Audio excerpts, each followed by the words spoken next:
পরীক্ষার আগে আমি যা যা ভাবি। কালকে দুটো ঝুটি করে গেছিলাম, তাই এক্সামটা ভালো হয়েছিল। আজকেও দুটো ঝুটি করে যাব। কালকে ব্যাগে ঠাকুরের ফুল নিয়ে গেছিলাম, তাই এক্সামটা ভালো হয়েছিল। আজকেও নিয়ে যাব, তাহলে এক্সাম ভালো হবে।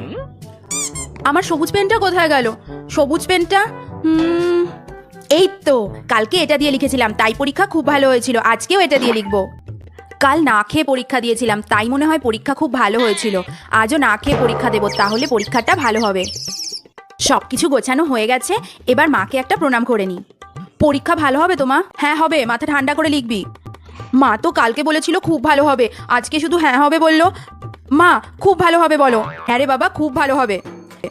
ঠিক আছে। কালকে পুকুর পাড়ের রাস্তাটা দিয়ে গেছিলাম, জোড়া শালিক দেখতে পেয়েছিলাম। আজকেও ওই রাস্তাটা দিয়ে যাব, জোড়া শালিক দেখতে পাবো, পরীক্ষা খুব ভালো হবে। যা, একটা শালিক দেখলাম তো, আজকে পরীক্ষা খুব খারাপ হবে।